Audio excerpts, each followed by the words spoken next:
And we are back. Welcoming everybody to episode number 11 of Noel's podcast. I am the host, Noel Tesfa. Peace, love, blessings to everyone that's tuned in. I appreciate you guys. Keep showing the podcast love and support. Like, comment, subscribe, share, follow on all social media platforms. Trust me, it will go a long way. Wishing everybody a very safe and happy and healthy Friday or weekend or whatever day you're listening to this. Enjoy yourselves. Don't do no dumb shit. You guys know what you guys know the drill. But I don't have too much to say except we got a game 7. The two best words in sports. Now, when the series started, I predicted Thunder in 7. I'm going to stick with that prediction, but man, did the Spurs look good last night. So the rundown for the episode is going to look like this. We're going to talk game 6, Spurs Thunder. Spurs take the dub in that, force a game 7. So I'll give you guys my thoughts and my notes on the game 6. It wasn't the greatest game. Like most of the games haven't been the greatest game in this specific series, which is a little bit disappointing, but it's okay. We still got a game 7. So I'll give you guys my thoughts, like I said, on game 6, and then we'll move on to game 7 tomorrow night. My prediction for the game, what I think is going to happen, who I think is going to have a good game, who I think won't, including who I feel is under the most pressure. We're going to do like a mini pressure rankings of the people amongst both organizations, both teams, players, coaches, anybody who is associated with the Spurs and Thunder that is under the most pressure in this upcoming game 7. It's not going to be a long list, like probably like the 5 people who are under the most pressure. And that will be the Spurs Thunder segment. Then the next part of the podcast, I seen this debate going around online of where does Jalen Brunson rank currently in the NBA? Like, what is his status in the current hierarchy? You know what I mean? Hierarchy in the NBA today. And I have a pretty good idea of where I think Brunson stands, but I thought that the debate was really good. So I'm going to do that. Who I think he's better than, who I think is better than him. And yeah, that will be today's episode. Hopefully you guys stick around and enjoy. Like I said, make sure to show the podcast love and support. It would mean a lot. Now, before we get into the episode, it's Friday. You know what that means. Every Friday or weekend episode, I give my song of the week, this little mini segment, the song that I've been bumping for the week or even longer. And this week's song of the week is called Amazing Shape by Drake featuring Popcorn. Yes, I have 2 Drake songs in a row. What can I say? The boy dropped 3 albums. But this one is called Amazing Shape by Drake featuring Popcorn. Like I said, this is off of Maid of Honor, one of the 3 albums that he released a few weeks ago. And Maid of Honor is probably my least favorite album out of the 3 between Iceman, Habibti, and that. Iceman, by the way, aging really well. Just wanted to say that. But yeah, this song, Amazing Shape, featuring Popcorn, just the perfect candidate for song of the summer. If you're into like Caribbean music, that dance hall, soca vibe. I know those are 2 different things, so chill on my Caribbean listeners. But if you're into that type of vibe, this song is going to be ringing off all summer, especially if you're in the Toronto area. But yeah, whenever Drake and Popcorn link up, it's always a banger. So that has to be my song of the week. Probably will be my song of the summer. Make sure you guys tap into that. Amazing Shape by Drake featuring Popcorn off of Maid of Honor, if you haven't already. Now that we got song of the week out of the way, let's get into the hoops. Last night, Spurs Thunder Game 6 in San Antonio. Spurs absolutely throttle the Thunder, 118-91, biggest blowout of the series so far. And the main thing that I was looking for in this game was, before the game started, was how are the Spurs and specifically Wemby gonna come out like to start the game, right?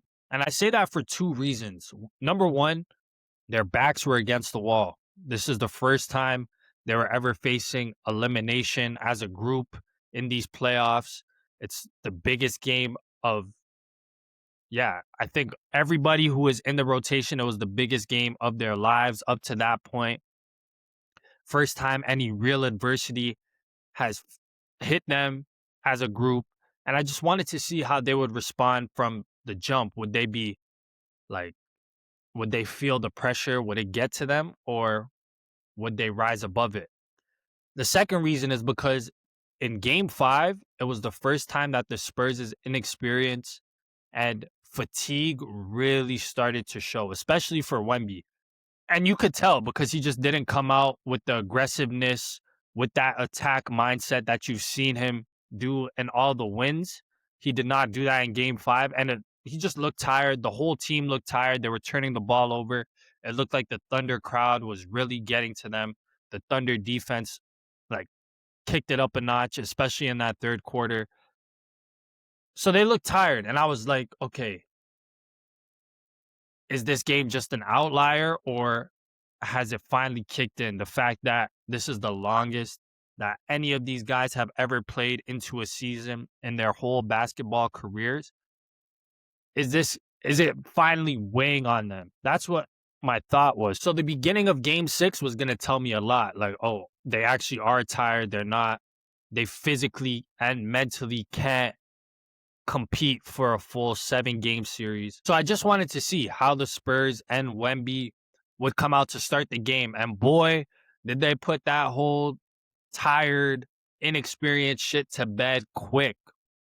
Wemby, back-to-back threes in the first 2 minutes of the game. You could tell he was feeling it. He got it going, and that basically rubbed off on the team because they could not miss from the three-point line in that first quarter. I think they finished 8 of 14 from three. It's the most threes they've ever hit in the first quarter as an organization since they've been tracking it. I think that's what they said on the broadcast. But yeah, it was Wemby, it was Vassell, it was Champagny. Even Dylan Harper came in and hit a three in that first quarter. And by the end, the Spurs had built up like a 13-point lead. It was 35-22 at the end of the first quarter. And it's like, this had been a recurring theme throughout the whole series. The Spurs, especially when they were at home, would come out starting hot, and the Thunder would slowly creep back in the game, and it would depend on the Spurs if they would let them take the lead or not. But the Spurs did their job. They built a lead. Wemby hit 3 threes in the first quarter. And the one thing I noticed is that, okay, Wemby was hitting his threes, and that's a great sign, obviously. But when he tried to post up, the OKC bigs, Hartenstein, Jay Will, when he was guarding him, they were pushing him off his spot pretty easily when he was posting up. So he wasn't getting really good low post touches in that first quarter. And I'm like, okay, I noted that. And I'm like, is that going to affect him if he's not able to hit the threes as the game goes on? That didn't matter, obviously. But like I said, the Spurs took a big lead in the first quarter, and it was just a recurring theme. The Spurs would take the big lead, and the Thunder would come back slowly but surely in essentially every game in this series. And the same thing happened. The Thunder bench would come in, force turnovers. Caruso, Wallace, hit a few threes, Jay Will. And at one point, it was like a 4-point game in the second quarter. Halftime, the Spurs had a 7-point lead. And at half, I'm like, I don't think this is great for San Antonio. The reason I say that is because they were on fire from three. Like I said, Wemby had a great first half. He had 22 points again. already surpassing his game 5 total. And the Thunder did not play well. Shea had a terrible first half. He had a terrible game. We'll get into that. But yeah, Shea wasn't playing well. The Thunder didn't look like they were into it. And they were only down by 7 going into the half. Then that third quarter, my goodness. Third quarter starts. Thunder cut the lead to 5 at one point. And from that point on, for almost 8 straight minutes of game time, the Oklahoma City Thunder did not score a single point. 0 points. The Spurs went on a 20-0 run in a 7.5-minute span of game time. The Thunder's first basket came with less than a minute to go in the third quarter, and the game was blown wide open. Spurs took damn near a 30-point lead. And for the second straight game in San Antonio, the Spurs deaded it by the end of the third quarter. Like, the fourth quarter did not even matter. And that is how we got the Spurs almost winning by 30 points and forcing a game 7. And Wemby was great, especially in that first half. 22 points. Like I said, he set the tone from the jump. His threes were falling. And when Wemby's threes are being knocked down at a consistently high level, there's really not much you can do with him because he can shoot over literally everybody. So he finished with 28 and 10, only had 6 points in the second half, but again, he didn't need to do anything because the Spurs destroyed the Thunder in that third quarter. So he finished with 28 and 10. Dylan Harper, this was his best game since whatever injury he had in game 2. He had 18 points off the bench. He hit a few threes. And he's the X factor for the Spurs. If Dylan Harper, you could tell they're a whole different team when Dylan Harper is playing with confidence, when he looks healthy, he has that explosion going to the rim. They're a whole, like, it gives the team a different type of confidence. So he had his best game since game 1. This was probably Shea's worst game of the entire series, maybe in his whole playoff career. 15 points, 6 of 18 shooting, 0 for 5 from 3. And it's just been a lot of inefficient, poor games. The last game they had in San Antonio, game 4, he was bad. So we're going to get to Shea eventually, I promise. But he was terrible in this game. The Thunder were, that third quarter, it was probably the worst quarter they've played in this little era of since they started winning basketball games and have become a contender. That third quarter last night was easily and by far the worst that they've ever played, or at least that I've seen them. 0 points in 8.5 minutes. I'm sure even the Washington Wizards could have done that.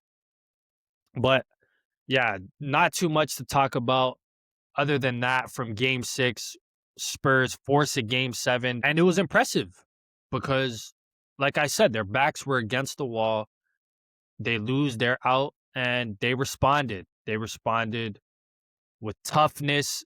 Devin Vassell never struck me as the type of guy to be all rah and give the energy, like bring up the energy for the team. He always seemed like the quiet, steady veteran type of player, but last night he was in Chet's face. He blocked his shot at the rim.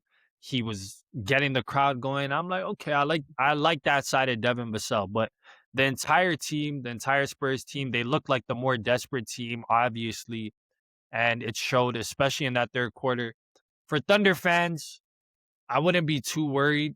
The third quarter was bad, like I said, but to be honest, the Thunder played like a team that was like, all right, cool. We have a game 7 in our arena. We're not really tripping on this. We'll go back and beat them at home in game 7. So I wouldn't put too much stock into last night's performance. It really came down to one team was more desperate than the other. And that's why we have a game 7. Now, let's get into game 7. I thought this series was going to be a classic. From game 1, how it looked, the level of play, I was like, yo, we're in for an amazing 7-game series. Now, we got the 7 games, but how we got to the 7 games hasn't been quite what I expected. A lot of blowouts, a lot of one team looks great one night while the other team looks like shit, and then vice versa. So, but still, we have a game 7, and this is what I think is going to happen. First, I am picking the Thunder because I picked the Thunder to win in 7 from the jump. So why would I switch now? But the main reason why I'm picking OKC to win this game, it's not just because I think they're the slightly better team, even though they're a bit hindered with Jalen Williams. Even though he came back in game 6, he didn't look even 70%. AJ Mitchell is still out. But I still think the Thunder are the better team. But regardless of that, I think the biggest reason why I'm picking them is because they've been there before. Last year, game 7 against Denver in OKC, they blew out the Nuggets. And then they played a game 7 in the NBA Finals. Now, granted, Tyrese Halliburton did tear his Achilles, which was a big moment for the opposing team and kind of swayed the game a little bit, if you know what I mean. I still think the Thunder would have won even if Halliburton didn't get injured. But the fact is, the Thunder have been there. They played 2 game 7s last year, including one in the NBA Finals, and the Spurs haven't. Now, you can count last night. It wasn't really a game 7. It was an elimination game for them, like a do or die, but the other team wasn't facing the same level of adversity. So you can't compare it to a game 7. This is the first time where their backs are against the wall, the other team's is against the wall. And I think experience is going to play a huge factor in this game. Secondly, the Thunder are at home and they've just played better basketball in this postseason at home than on the road, especially in this series. So they'll have the crowd, they'll have the energy behind them. And then I just think, what are the Spurs going to do if they get down 6, 8, 10 points in a game 7 on the road and the crowd is starting to really feel like it's coming on top of them? The Thunder players are feeding off that type of energy. How will the Spurs respond? Because they've played great when they've been ahead in this series. Like they've been really good front runners, not in a disrespectful way, but they've been really good when they have the lead. And it's easy when you're up. There's less pressure for you to hit the next shot. So I want to see how the Spurs will respond. I don't think they will, even though they've gotten off to really good leads in almost every single game in this series in the first quarter. I don't think game 7 will go like that. So I have the Thunder winning. I think it will be a close game. Game 7s are usually really low scoring. So if you're a betting person, I would advise to take the under for point totals, but let's not get into the gambling. But yeah, I think it'll be low scoring, a lot of defense, a lot of missed shots from both teams. But I just think the Thunder's overall experience is what's going to help them to prevail and win this game and move on to their second straight NBA Finals. So I have the Thunder taking the dub in game 7. Final score, I'll say 97-89 Thunder.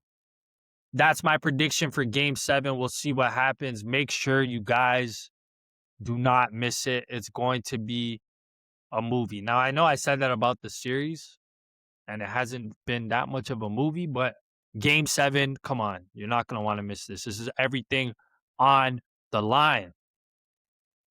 And speaking of on the line, who is under the most pressure in this upcoming game 7? So I did a ranking, the 5 people who, between both sides, that are under the most pressure to win this game 7. Number 1, I have Shea.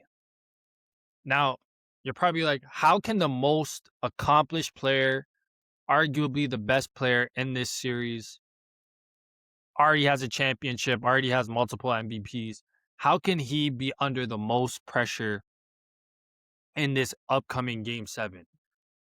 Well, number 1, he has not had a great series by any stretch. And look, he's had good games. Game 2, he was good. Game 5, he was good. But he hasn't had a great game, in my opinion, in this series. But he's had some really bad performances. Like I said, last night's game is arguably the worst game in his postseason career. And I think I said that about game 4 as well. So in 2 out of the last 3 games, he has been, by his standards, he has been awful. And the conversation has already been pretty negative around him, even though I think a lot of that is bullshit. But the conversation about him flopping and the whole foul baiting thing has been like heightened times 10 in this series. And a lot of people want to see him lose. They're not fans of his game. And he hasn't delivered. So when you combine that with the fact that he's in the prime of his career, this is going to be maybe his best chance to win another championship. But who knows? Who knows if he ever gets back to this stage? I think he will, but nothing is a certainty in the NBA. And then you have this young, athletic, comparable team that's in your conference, that's younger than you, that has another guy that can look you in the eye and say, "Oh, I'm better than you," even though that's a debate. Like, you have all those things weighing in on you. So if he comes out in game 7 and has another poor performance and his team loses, I'm not going to say it wipes away everything he did last year and then everything he did this year up to this point, because that's already in the record books. That's already, like, he's already stamped. But if he comes out and plays terrible again, a lot of people are going to look back on and, like, hindsight, be like, "Oh, last year they got lucky. Game 7, Aaron Gordon hamstring injury. Game 7 against the Pacers in the finals, Halliburton injury, plus the flopping." It'll be a whole thing in the offseason if Shea comes out and has another terrible performance. So that's why he's under the most pressure in this game 7. Because if he delivers and they make the finals, then all the flopping stuff, I mean, it'll still be there, but he got his team to back-to-back finals with back-to-back MVPs. Only 5 other guys have done that. It's like the greatest players ever. So this is a big moment for Shea. Game 7 would be the perfect time to have his standout game of this series. I think he'll play well. Do I have any evidence of that from the other games that we've watched? Not really, but I just believe in this guy's mentality. I believe in his work ethic. And I think he'll get it done. And I think he'll find a way to respond to whatever the defense throws at him in game 7. However, he is under the most pressure to win and to have a great game. Number 2 on the pressure rankings for game 7, I got Victor Wembanyama. Now, look, in the grand scheme of things, anything that Wemby does at this point is like, it's cherry on top. It's the cherry on top because no one is expecting him. Well, some people are, but no one is going to be like, "Oh my goodness, what's wrong with this player?" if he doesn't make the finals this year, if he doesn't win the game 7. All right. But he himself has said, "I want to be the greatest basketball player of all time." He has put that expectation on himself. So if he's able to make the finals and eventually win the championship in his first playoff run, in his 3rd season in the NBA, that would put him on a real trajectory of GOAT status that, like, only the only person I can think of that did that was Magic Johnson, and Magic Johnson had Kareem on his team, who was the best player in the world. So if Wemby does that, like the GOAT talk would be actually like something serious. Of course, we would have to see what he does for the rest of his career, but to have that under his belt, to have a championship under his belt, we don't see like the best guys don't win championships until year 8, year 9, some year 10. For him to do it in year 3, it would really put him on a different type of trajectory that we have not seen before. But if he loses in this game 7, I'm not going to say it's going to set him back. And I'm not saying he wouldn't be able to reach that GOAT status. It would just make things a little bit more challenging and set him back just a little bit, because he'll have that on his belt. The fact that, oh, I won a championship in my first playoff run as the definitive best player. And it would officially stamp him as this is Wemby's league. So that's the pressure that's on Wemby in this game 7 to perform. Not to mention it's his first game 7. It's the biggest game of his career. So you don't want to start your career, even though it's not going to really matter in the grand scheme of things, but you don't want to start your career losing game 7, your first game 7, the biggest game of your career. You took an L. So the pressure is on Wemby if we're discussing real like GOAT conversation. If he wins this game, if he doesn't, we're going to have to table those talks just a little bit until next year. But that's why he's number 2 on the list. At number 3, I have Chet Holmgren. Now, Chet, like Shea, has not had a great series at all. Game 5 was by far his best game in the entire matchup. But a lot of the conversation surrounding Chet in this series has been he is scared of Wemby.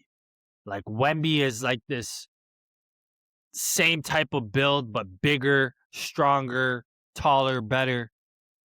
And Chet just looks like he's scared of him. He doesn't want to challenge him at the rim. And I don't think Chet is scared of him. He doesn't acknowledge the rivalry between him and Wemby as much as Wemby does. So the fact that Wemby's outplaying him by a significant margin just plays into the narrative. But the biggest reason why Chet is under pressure in this game is because this could be his last game in an OKC uniform. Because if they lose to the Spurs in game 7, a big decision is going to be made in the offseason by the Thunder front office, because it's going to look like for the next however many years that they're going to have to go through Wemby and the Spurs in order to reach another championship. And the one guy that is probably the best equipped to stop Wemby, at least do a good job on him for now, is Giannis. And Giannis has obviously been in trade talks for almost 2 years now. And if the Thunder lose, there is a very strong possibility that a Chet for Giannis trade, I don't know what the ancillary pieces will be, but there is a strong possibility that a Chet versus Giannis trade comes to life in the offseason if the Thunder lose. And that would be a huge indictment on Chet Holmgren. And obviously, Giannis is a better player than him, but Chet is much younger. He fits the timeline for what OKC wants to do. And the fact that if OKC were to move off of him, it would just mean they don't believe that he could be someone that eventually elevates his game and grows his game to the point where he can help them get past Wemby. So, and this is coming off an All-NBA year for him. So if he were to get traded, it would say a lot about Chet and how the Thunder feel about his development going into the future. So that's why he is under pressure. Plus, Wemby would have like one up on him, bragging rights over him if he were to beat him in the first matchup they go against each other in the playoffs, even though they're not in the same like stratosphere as players, but people compare them. Chet's like the only guy with similar build to Wemby that, but still, Chet is under a lot of pressure in this game 7 to perform and to help his team get past Wemby and the Spurs. At number 4, I have Steph Castle. Now, Castle isn't under a lot of pressure in this game. He's only in his second year. None of the Spurs are really under immense pressure. However, he just can't have a bunch of turnovers and fouls. Like some of the games earlier on in the series where he had double-digit turnovers. Granted, De'Aaron Fox wasn't there, but still, he can't do that because I know how the NBA discourse works, and eventually it's going to be, Harper. It's not going to be Harper and Castle. It's going to be Harper versus Castle. Who should the Spurs make as the number 2 to Wemby going into the foreseeable future? A lot of people love Dylan Harper. I myself am a huge Steph Castle fan. I think what he does on defense alone is game changing, and his offense has only gotten better over the years. But if he has a poor performance in game 7, has a bunch of turnovers, or gets into foul trouble, a lot of the conversation in the offseason is going to be, okay, the Spurs need to actually put the ball in Dylan Harper's hands more and reduce Castle's role just a little bit, which I don't think should be the case. But if he has a bad game in game 7, that's what's going to be in the front of people's mind going into the offseason when we're talking about Steph Castle. But he's not under any type of like crazy pressure. And then the last person I have in the pressure rankings for this game 7 is Sam Presti, the general manager of the Oklahoma City Thunder. Now, Presti is last year officially stamped himself as the best GM of his generation. He finally got the elusive title that he's been chasing for however long. And look, he's done well in the draft. He's done well assembling teams. But if the Thunder lose game 7, he specifically is going to have a major decision to make, because I talked about Chet earlier. Sam Presti is going to have to be the one to pull the trigger, whether it be Chet for Giannis or J-Dub for Giannis. If he makes that move, if he makes that blockbuster trade to acquire Giannis and send away one of his young stars, it's going to be a really make or break move for Sam Presti, because if you know me, I'm not the biggest Giannis fan. He is great, obviously, but I've never been like, I've been in the camp of Giannis is actually overrated. But again, you can't deny his greatness. However, for the past few years, he's been injured a lot. So if Presti is not the type to make impulsive moves like that, but if he does, and the Thunder are still not able to get past the Spurs and win another championship, and if Giannis at some point gets injured again and he's not able to compete in the playoffs, a lot of people are going to look at Sam Presti like, you blew up your young core and sort of sped up your championship window, and it didn't work for a guy who is injury prone, who was in his early 30s when you traded for him. But if he doesn't make a move for Giannis or any major trades in the offseason, and the Spurs beat the Thunder again, then it's going to be like, all right, Sam, you have to do something. And then Giannis gets traded to another team. It's like, oh my goodness, Sam, you missed your opportunity to acquire the one guy who is actually best equipped to beat the guy who is beating you constantly. So even though Presti is, like I said, the best GM of his generation, and that's already, stamped, he's still going to have a major decision to make this upcoming offseason if the Thunder are not able to get past the Spurs. So that is my pressure rankings for Game 7. Tomorrow night, we'll see what happens. Make sure you guys tune in. Like I said, Hopefully, it's a banger of a game. I'm ready. I'm ready to see who shows up, who doesn't. I said it at the beginning of this series. Cherish it, enjoy it. And this is going to be a series where we're going to see who rises above the pressure and who does not. And game 7 is just going to be a microcosm of that statement. So you're not going to want to miss a minute of that one. Now, that's what I have on Thunder Spurs. Now let's talk Jalen Brunson. And this is the time for Brunson. He led the Knicks to their first finals in 27 years. He is the man in New York. I had a debate with actually one of my friends last year when the Knicks made the conference finals. Who's bigger in New York, Aaron Judge or Jalen Brunson? I said Brunson. He said Aaron Judge. And I was underrating Judge's popularity just a little bit, but right now, no athlete in New York is more up than Mr. Jalen Brunson. And his story is nuts. Like the fact that he was a second round pick, small guard, 6'1", 6'2", played coming off the bench in Dallas, first 4 or 5 years of his career behind Luka. And then to come to New York and instantly have the impact that he's had, it's nothing short of inspiring. And because Jalen Brunson is such a huge topic right now in the NBA world, I've seen the debates of where does Brunson rank amongst the best players in the NBA. So I'm like, I kind of want to join in on this debate. So I made a list of players, the top players in the league, and we're just going to go down one by one and see, is Brunson better than this guy? Is he below this guy? And then a few reasons why. So the first tier of players I have, this is the undebatable tier. It's the tier where I don't think there's any debate that Jalen Brunson is not better than them. I have 4 names: Shea, Wemby, Jokic, Luka.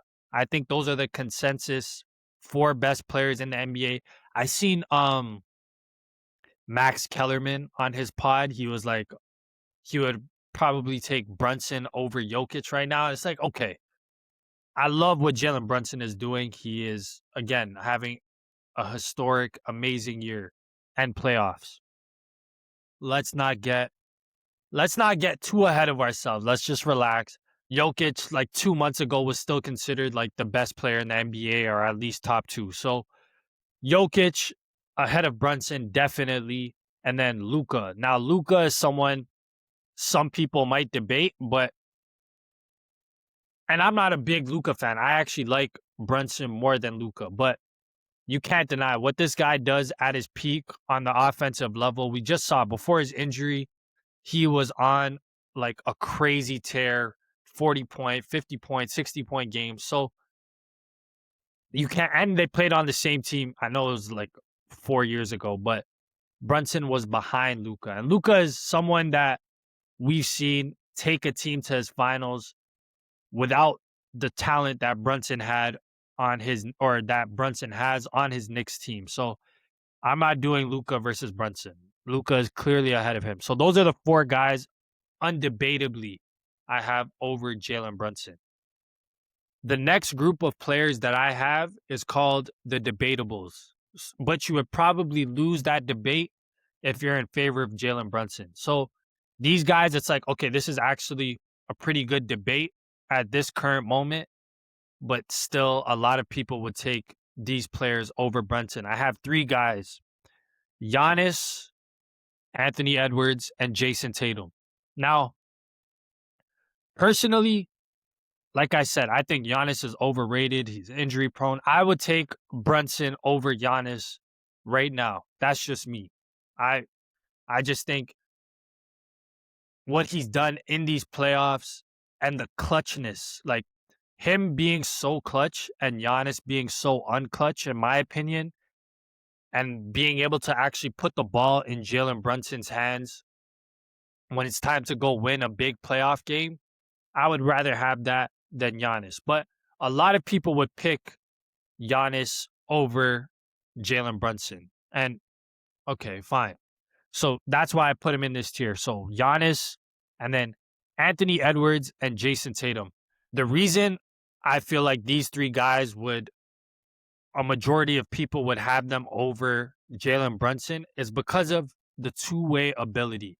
Now, Brunson is just as good or maybe better than all three of them on the offensive end, but it's such a giant gap defensively between them. I mean, Giannis, former defensive player of the year. Anthony Edwards, when he decides to lock up, is like a top 10 perimeter defender in the NBA.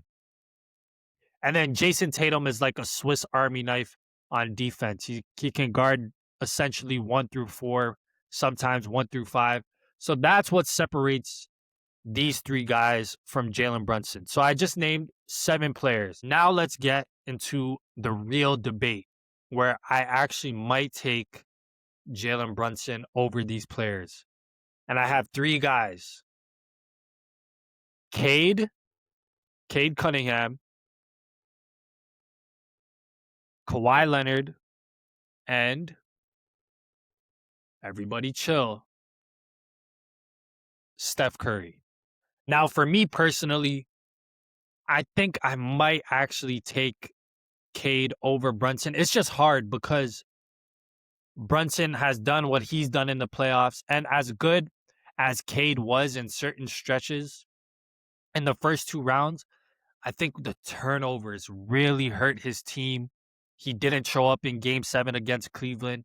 So I would completely understand if people were to take Brunson over Cade at this moment just because of what Brunson has done for his team and how he's led his team in the playoffs. But if the roles were reversed, I think Cade would have done the same thing.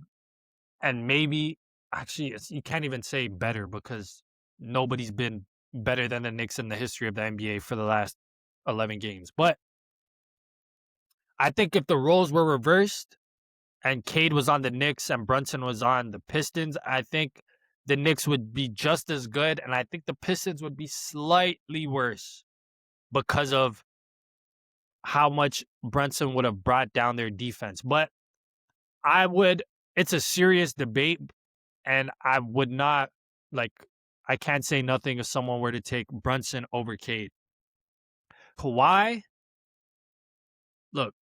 during this season, for large portions of this season, looked like a top 5 player in the NBA. Like, when we talk about unstoppable, there's few players that are more unstoppable than Kawhi Leonard when he gets it going. It's just the handle gets super sticky. He can't miss from the mid-range. He can't miss from 3. But the thing about Kawhi is just it's the durability. Even though he played a bunch of games this year, made a second-team All-NBA, it's always going to be a question for the rest of his career, the durability. The Clippers, as great as he played, they didn't even make the playoffs, even though they're in the West. Still, they didn't make the playoffs. And what Draymond did to him in that playing game against the Warriors, that was the first time I was like, what the someone actually shut Kawhi Leonard down completely. So, but when he's on, Kawhi is you'll never hear me say anything bad about Kawhi Leonard. That's how great he is. But I think I would take Brunson over him because of the durability and because I think Brunson has a leadership quality that Kawhi let's just say Kawhi isn't. I mean, I don't know, but he isn't the most vocal leader.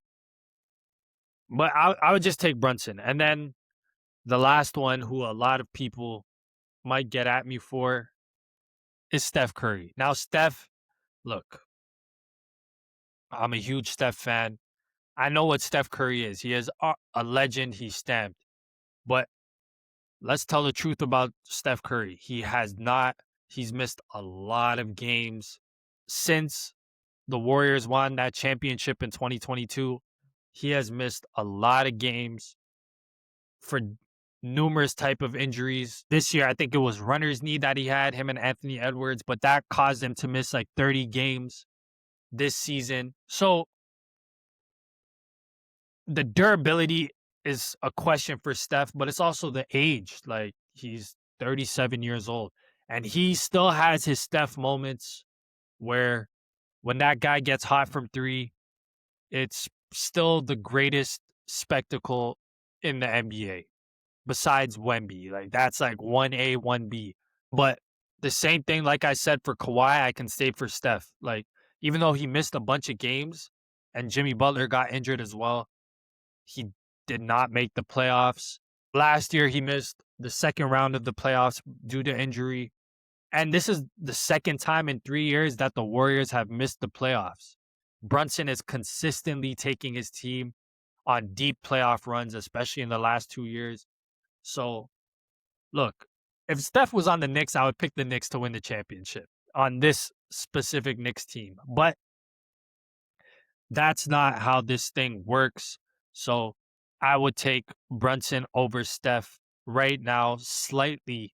But the fact that Brunson has led his team again, he is one of the most clutch players in the NBA at his size. Even though he is a defensive liability, he's still putting up an effort. And the Knicks are in the finals. So that's the real debate tier, but I would have to take Brunson over those three guys.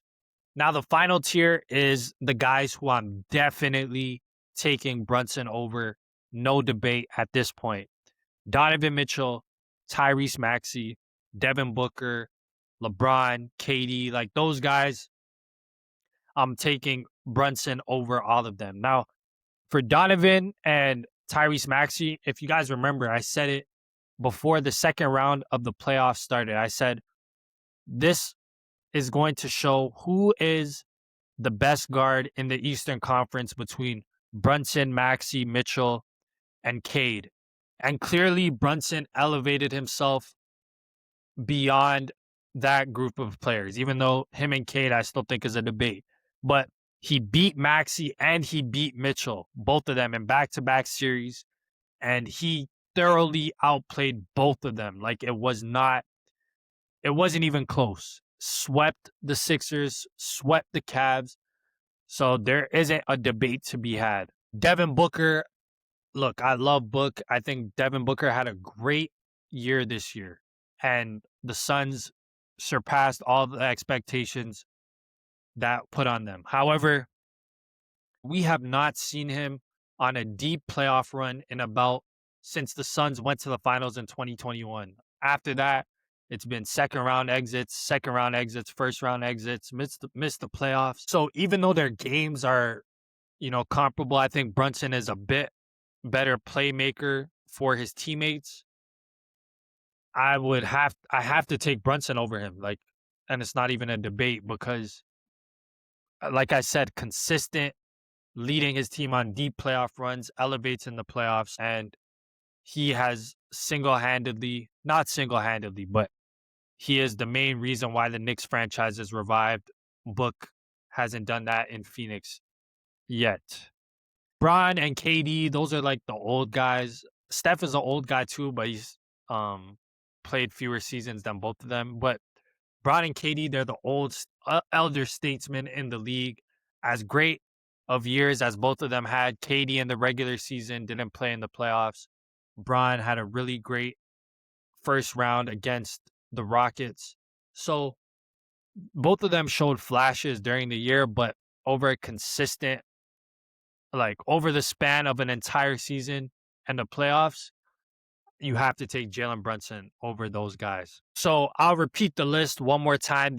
The people who I think are undebatably better than Jalen Brunson right now: Shea, Wemby, Jokic, Luka.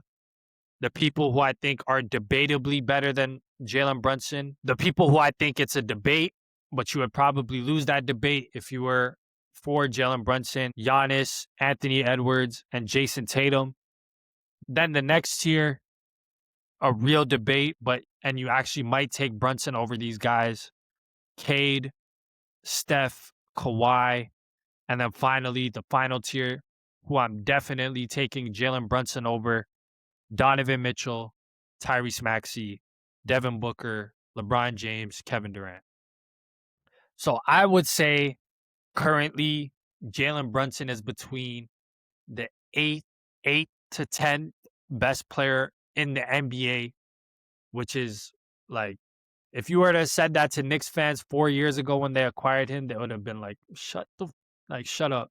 But that's just what his game and his production has shown. And we'll see. Maybe he can elevate even just a few tiers up. And who knows? We'll see in the finals if he's able to actually win the chip and beat either Shea or Wemby, who I said is undebatably better than him, and lead his team and be a finals MVP. Who knows how high he can climb? We'll see. I know Knicks fans are gonna want me to put him in like the top 3, maybe probably top 1, but I don't think that's attainable. But still, amazing year for Jalen Brunson. He's become household name in the NBA, and we'll see how far he can take the Knicks. 4 more games. That's gonna be nuts. And that concludes today's episode. Thank you guys for tuning in.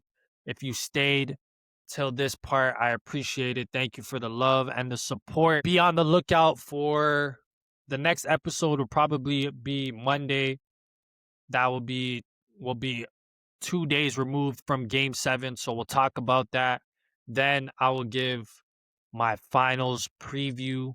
So that will be Monday's episode. Like I said, stay tuned, be on the lookout for that. But other than that, enjoy your weekend, stay safe, and I'll see you guys very soon.